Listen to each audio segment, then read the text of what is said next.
Stock market trading के दौरान fake breakout से आप कैसे बच सकते हैं? अच्छा। चलिए जानते हैं। Tip number 1, use RSI divergence for trade entry. Market में प्राइस हायर लोज का स्ट्रक्चर बनाते हुए अप ट्रेंड कंटिन्यू करती है, जिससे चार्ट पर एक फ्लैग एंड पोल का प्राइस एक्शन पैटर्न बनता है। जैसे ही फ्लैग एंड पोल पैटर्न को एक बुलिश ग्रीन कैंडल ब्रेक करती है, वैसे ही न्यू ट्रेडर बाइंग साइड में ब्रेकआउट ट्रेड एंट्री करते हैं। लेकिन कुछ देर बाद प्राइस रिवर्सल लेकर नीचे चली जाती है और यहां बायर्स ट्रैप हो जाते हैं। इस ट्रैप से बचने के लिए हम स्टोकास्टिक आरएसआई इंडिकेटर का इस्तेमाल करेंगे। यहां इस लेवल पर प्राइस हायर हाई बनाती है, लेकिन स्टोकास्टिक इंडिकेटर में सेम लेवल पर लोअर लोज का फॉर्मेशन बना हुआ है। इसका मतलब इस पॉइंट पर मार्केट स्ट्रेंथ में कमी आई है, जिससे चार्ट पर बेयरिश डाइवर्जेंस क्रिएट हुआ है। ऐसे सिचुएशन में हमें ब्रेकआउट ट्रेड में एंट्री नहीं करनी चाहिए, क्योंकि ब्रेकआउट के बाद मार्केट मोमेंटम में कमी आई है। Tip number 2, wait for candle closing above the resistance line. ये निफ्टी 50 का 5 मिनट टाइम फ्रेम का चार्ट है। इस चार्ट में प्राइस एक अप ट्रेंड के बाद छोटा सा करेक्शन करते हुए नीचे आती है। पिछले अप ट्रेंड को देखकर बहुत से नए बायर ब्रेकआउट के बाद फिर से एक बार ट्रेंड कंटिन्यूएशन होगा, इस उम्मीद में ट्रेड एंट्री करने का इंतजार कर रहे हैं। कुछ देर बाद रेजिस्टेंस एरिया के पास एक स्ट्रॉन्ग ग्रीन कैंडल बनना स्टार्ट होती है और इसी पॉइंट पर न्यू बायर्स, कहीं ये ट्रेड उनके हाथों से निकल ना जाए, इस डर से ब्रेकआउट कैंडल क्लोजिंग के पहले ही लॉन्ग ट्रेड में एंट्री करना चालू कर देते हैं। अभी मजा आएगा ना भिड़ो। ये ग्रीन कैंडल थोड़ी देर ऊपर जाती है, लेकिन मार्केट में फिर से सेलर्स हैवी सेलिंग स्टार्ट करते हैं, जिससे प्राइस नीचे आते हुए एक long wick candle resistance line के पास चार्ट पर बन जाती है। जो बायर्स इस जोन के अंदर और ब्रेकआउट कैंडल फॉर्मेशन के बाद बाइंग करके बैठे हैं, उन सभी बायर्स के स्टॉप लॉस लोअर लेवल्स पर जैसे ही हिट होते हैं, मार्केट में एक पैनिक सेलिंग आती है और प्राइस तेजी से नीचे गिर जाती है।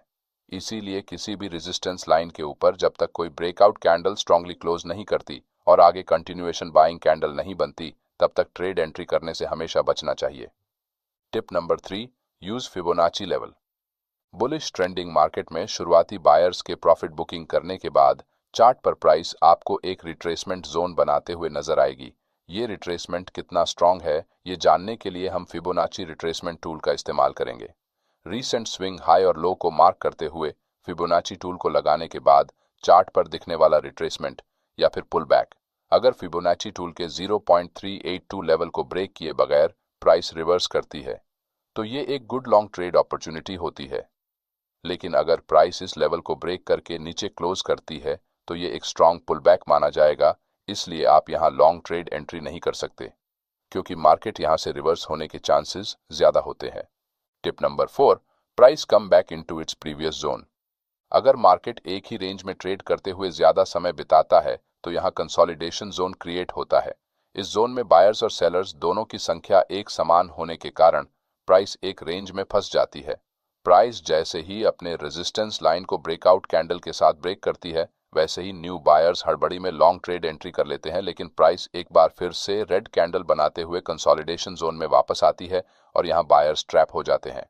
प्राइस जब भी किसी टाइट रेंज को फर्स्ट टाइम ब्रेक करती है, तो जब तक ब्रेकआउट कैंडल के ऊपर कोई भी स्ट्रॉन्ग कंटिन्यूएशन बाइंग कैंडल नहीं बनती, तब तक लॉन्ग ट्रेड में एंट्री नहीं करनी चाहिए, क्योंकि न्यू ट्रेडर्स के लिए बिछाया गया ये एक ट्रैप होता है। Tip number 5, shallow pull back entry in trend. एक बुलिश ट्रेंड में चार्ट पर हायर लोज का स्ट्रक्चर बनाते हुए प्राइस आगे बढ़ती है। कुछ समय बाद शुरुआती बायर्स जब अपना प्रॉफिट बुक करते हैं, तो मार्केट में एक पुल बैक आता है। ये पुल बैक अगर छोटा है, तो इसका मतलब यहाँ कम संख्या में बायर्स ने प्रॉफिट बुक किया है और बहुत से बायर्स अभी भी ट्रेड में बने हुए हैं। ऐसे स्मॉल पुलबैक के बाद अगर प्राइस फिर से अपना पुराना हाई ब्रेक करती है, तो यहाँ मार्केट अपना प्रीवियस ट्रेंड कंटिन्यू करने के चांसेस बढ़ जाते हैं। लेकिन अगर ये पुल बैक अपने रीसेंट स्विंग लो और स्विंग हाई के 50% से ज्यादा हुआ, तो ये एक फेल सेटअप होता है।